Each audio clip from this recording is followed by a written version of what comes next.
আসসালামু আলাইকুম এভরিওয়ান, সবাই কেমন আছো? আলহামদুলিল্লাহ আমি ভালো আছি। আজকে একটা মজাদার ডেজার্ট বানাবো। আর ডেজার্টটা বানাবো আমি হলো জিরো ক্যাল দিয়ে। আসলে আমার পরিবারে কিছুদিন আগে আমার জ্বর হয়েছিল। জ্বর হওয়ার পর থেকে আমার হঠাৎ করে ডায়াবেটিস ধরা পড়ে। তাই বলে কি আমরা ডেজার্ট খাবো না? তার জন্যই আমি আজকে ডেজার্ট বানিয়ে ফেললাম জিরো ক্যাল দিয়ে।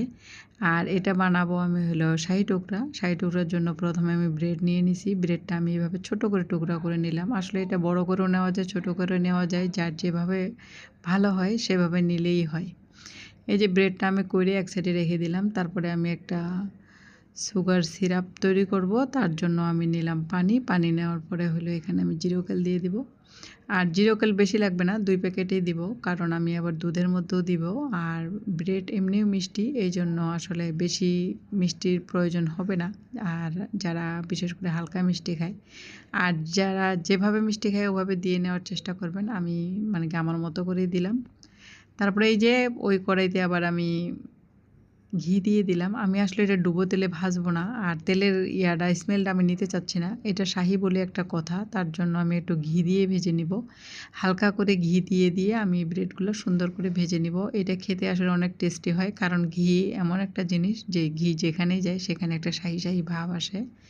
তার জন্য আমি ঘি দিয়ে এটা ভেজে নিলাম।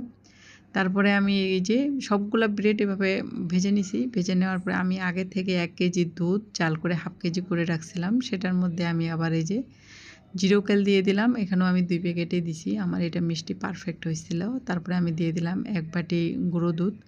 আর গুঁড়ো দুধের মধ্যে এমনি আবার একটা মিষ্টি আছে। তার জন্য আবার দুধটা আমি ঘন করছি। এজন্য আমার মিষ্টির ইয়াটা কম লাগছে। তারপরে আমি দিয়ে দিলাম হলো জাফরান। যখন একটু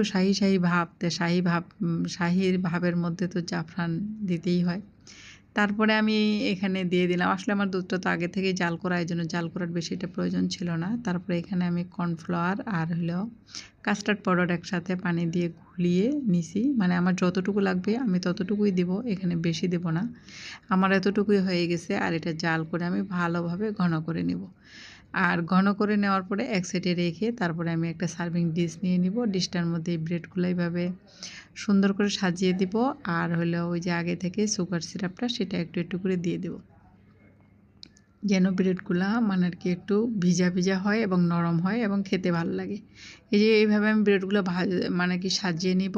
আর এভাবে সুগারটা দিয়ে দিব। দেওয়ার পরেই এই যে আমি আগে থেকেই আর কি আমার যে দুধটা রেডি করা সেটা আমি এটার মধ্যে দিয়ে দিলাম। আর দেওয়ার পরে ফাইনালি এই যে আমার কাস্টার্ড না শাহি টুকরাগুলো রেডি। তারপরে আমি কিছু বাদাম কুচি দিয়ে দিব,